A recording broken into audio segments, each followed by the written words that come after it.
against Ohio State a couple times, and it's not gone super well. Mm-hmm. What did they do well that you guys have struggled with, and what are you trying to do to counteract that? I think one of the things about them is they're always one of the most physical teams you play all year, and probably some of the best skill players we'll see all year too.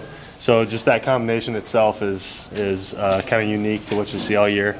And then up tempo, they got a great coaching staff, great players. So they're just a really good team all the way around. They're coming off a bye and a loss. I mean, what type of Hornets nest are you expecting to walk Yeah, into where they're at right they're going to be ready to roll. So we've talked about that. We know that they're going to be on their stuff and ready to get after it. They're foaming at the mouth for another game. So we're going to get their best shot and we're going to go in there and give them ours.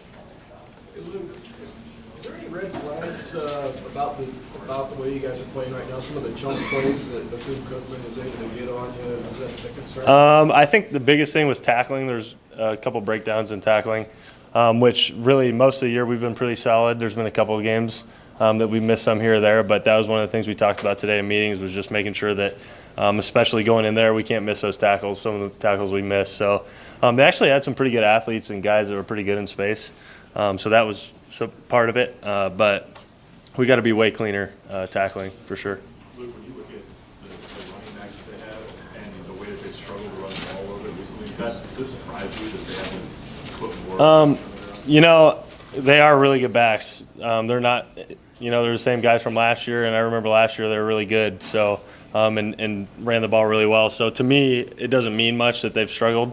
We still know what kind of players they are and what they're capable of. So we know that we got to be tight in everything that we do. No scheme errors, anything like that. We got to tackle. So to us, it really doesn't mean much. We know what they can do.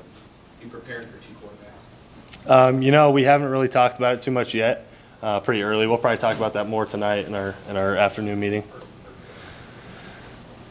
When you go back and look at last year's game, was that a low point for a lot of guys to lose like that at home, the way it played out again? Yeah, for sure. And I think that's probably one of the games that the coaching staff has watched, this new coaching staff, and said that the effort and all those kinds of things wasn't quite there in the second half, and when it started steamrolling on us, and so that's one of those games that I think everyone's kind of looked back at and seen everything that we need to change and really kind of showed where the program was at last year, I think. We want to go up there, give them a good shot, and we're ready for it. We're confident. We're excited. So it'll be a good test for sure. I know you didn't get a bye week, but do you feel recharged at all, refreshed at all? Yeah, for sure. I think the coaching staff did a really good job of doing what they could, to give us rest and still get us ready to go play a game and win a game. So I thought we handled it as well as we could have. So I think a lot of guys are feeling rejuvenated and ready to roll for this last 4-game stretch. How far did you have to run for that sack? 21-yard loss, but how far did you run? It felt like forever, and I was going to be pretty upset if he broke out of that. So no, I'm glad I got to him for sure. Did you guys maybe find something with JoJo playing that kind of higher spot and just the weight and mix stuff up a little bit? Yeah. I think so, yeah. It adds another dimension. JoJo's pretty versatile. So anytime you can have him out there is huge. He can cover and then see the ball skills about how to pick, force a fumble. That's always been the kind of player that JoJo's been. So it's nice to see him out there and carry some of those things from practice out to the field. Were you on the field 2 years ago in Columbus? At the end of the game, actually. In mop-up duty, and that was not fun. I remember everything about the last couple of years we played these guys, and it needs to be different this year for sure. What were your thoughts about Ohio State?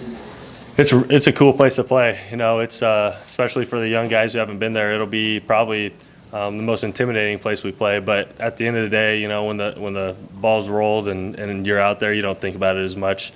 But I do remember as not playing as much, being on the sidelines and be able to kind of take everything in when you're not out there. It's a really good venue and it's fun place to play.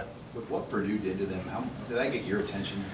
Yeah, I think it got a lot of people's attention. But obviously we expect, Ohio State's going to come out on their A game and and we expect them to play their best yet this season. So, but yeah, it does give you confidence for sure. Can you describe how much of a different place you guys are in, mentally, Yeah. physically than you were a year ago? It's night and day different, and even after the Northwestern loss, we felt completely different about our season. So I think a couple good wins here and get a little momentum and yeah, we're really confident with where we're at and we're excited for this weekend. Thanks, guys.